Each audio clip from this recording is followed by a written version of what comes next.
When I think about money, I don't think about spreadsheets or financial news first. I think about Gran Betty's kitchen. It was a quiet little room with a window that looked out onto the garden. The clock on the wall ticked slowly. The kettle hummed gently, and the air always smelled faintly of Earl Grey tea. In the center of that room sat Gran Betty's old oak table, worn smooth from decades of family dinners, newspapers, puzzles, and long conversations. That table was where most of Gran Betty's wisdom was shared, not in lectures, in stories. One afternoon I was sitting there scrolling on my phone, half paying attention to something on the television, and half looking at something I was about to buy online. Gran Betty slid a digestive biscuit across the table toward me, and asked a question that stopped me mid-scroll. "Darling, how much of your money do you think is currently sitting in a landfill?" I laughed. She didn't. She stirred her tea slowly and continued. "Clothes you wore once, gadgets you used twice, kitchen tools that looked brilliant online and now live in the back of a cupboard." She tapped the table lightly with her teaspoon. "That's not spending, sweetheart. That's donating to clutter." Then she said something I've never forgotten. "The trouble with money," she said quietly, "is that it rarely runs away." She paused, took a sip of tea, and added, "It leaks." And once she said that, I started noticing it everywhere. £15 here, £20 there. A small purchase that seemed harmless in the moment, but disappeared quietly into the background of life. Gran Betty leaned back in her chair and smiled in that calm way she had. "Most people think they have a spending problem," she said. "What they really have is a noticing problem." But the most surprising thing Gran Betty showed me that week wasn't just how much money I was wasting. It was the tiny habit most people have that quietly drains more than £1,000 a year from their bank account. And almost nobody notices it happening. That's when she challenged me to something she called the 7-day receipt reality check. Not a budget. Budgets make people miserable. This is awareness. For the next 7 days, she told me to keep every single receipt, every coffee, every snack, every online order, every tiny purchase that normally slips past your attention. Nothing escapes the audit. Gran Betty always said the first step to controlling money is simple. You must make your money explain itself. So each evening during that week, I sat quietly for 5 minutes and looked at everything I had spent that day.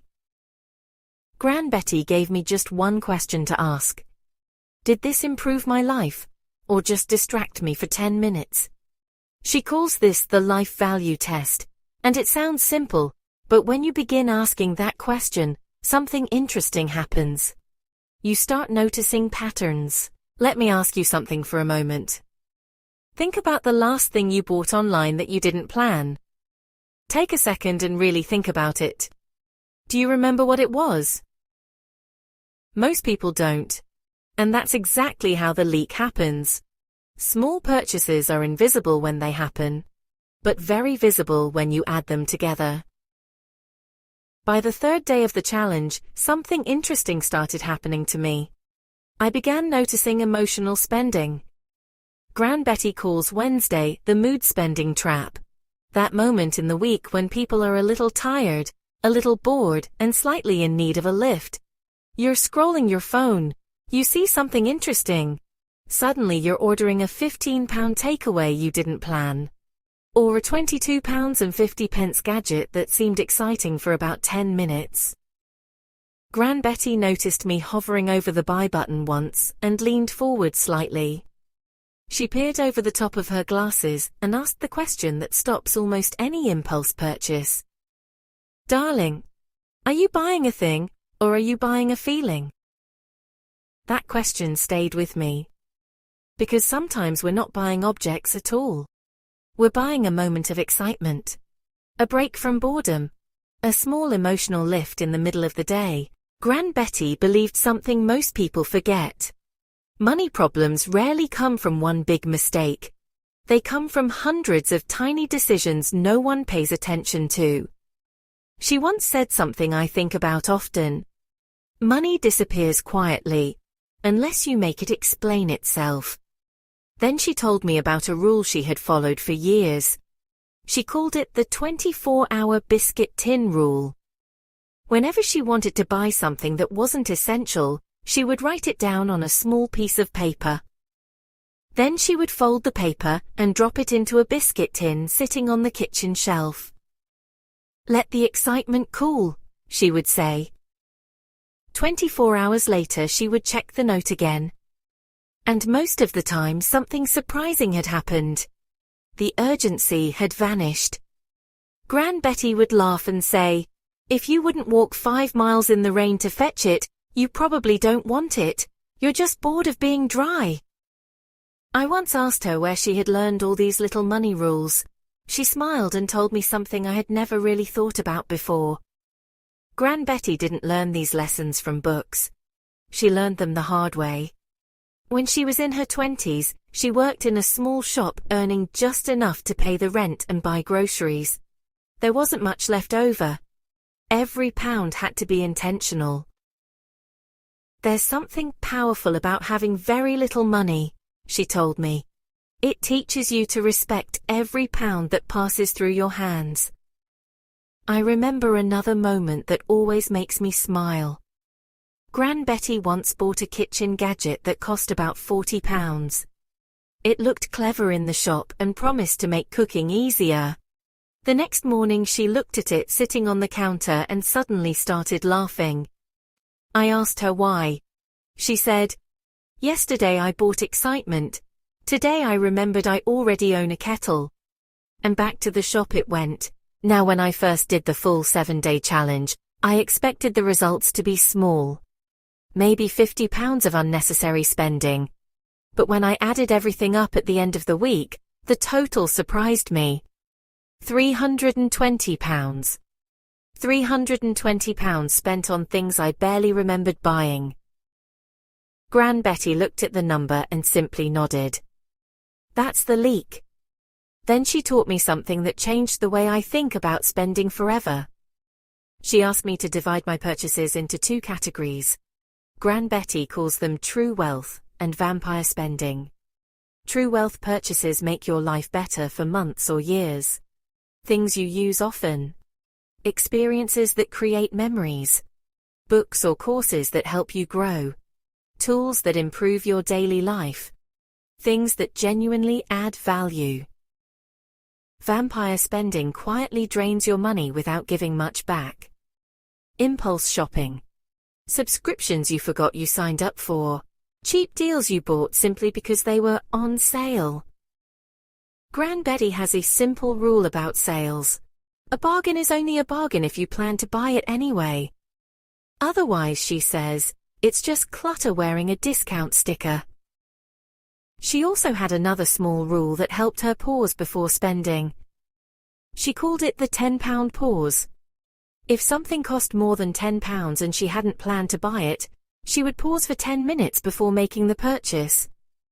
Sometimes she would make another cup of tea. Sometimes she would walk out into the garden for a moment. More often than not, the urge passed. Gran Betty also kept 2 small lists in a notebook beside the kettle. One list was called Things That Improve Life. The other was called Things That Disappear Quickly. On the first list were things like books, tools, experiences, and anything that helped her learn or grow. On the second list were impulse purchases, trendy gadgets, and things bought during moments of boredom. Gran Betty had a simple rule about those lists. Spend freely on the first list, she would say. Be suspicious of the second. One afternoon she showed me how small habits quietly grow over time. She asked me how much I thought a weekly takeaway might cost over a year. I guessed maybe a few £100s. Gran Betty picked up a calculator. Let's say you buy a £15 takeaway once a week, she said. She tapped the numbers carefully. £780.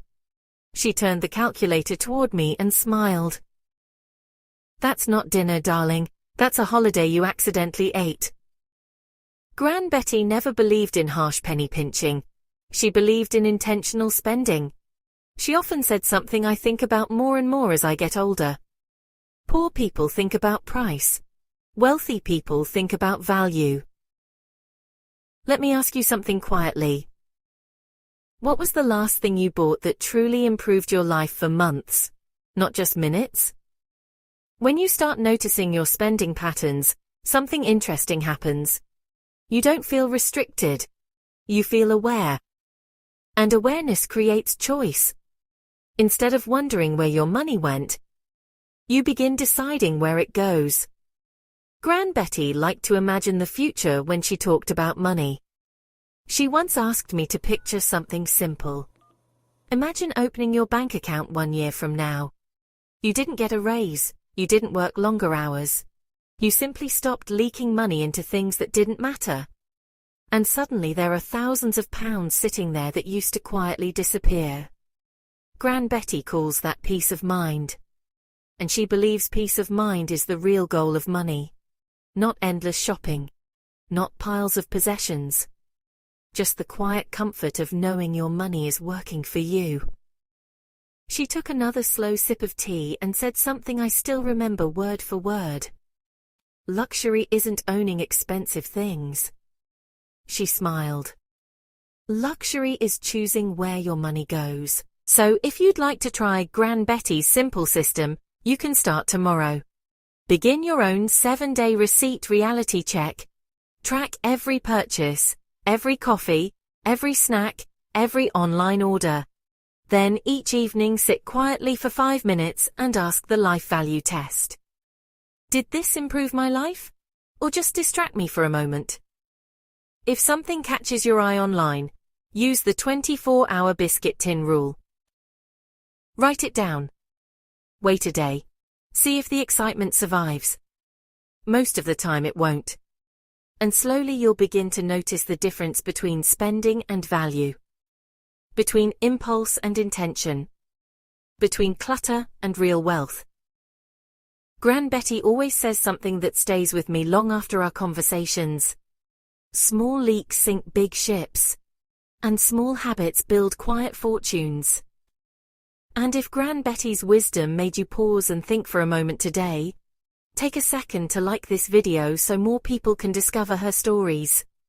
Share it with someone who's always wondering where their money disappears each month. And subscribe so you don't miss the next lesson from Gran Betty. There are decades of quiet money wisdom sitting at that little kitchen table. And if you'd like to hear another story from Gran Betty, go and watch the next video in Gran Betty's Money Wisdom series. In the next lesson, Gran Betty explains the simple jar system she used to save her first £10,000 while working an ordinary job. Gran Betty always says something I think about often.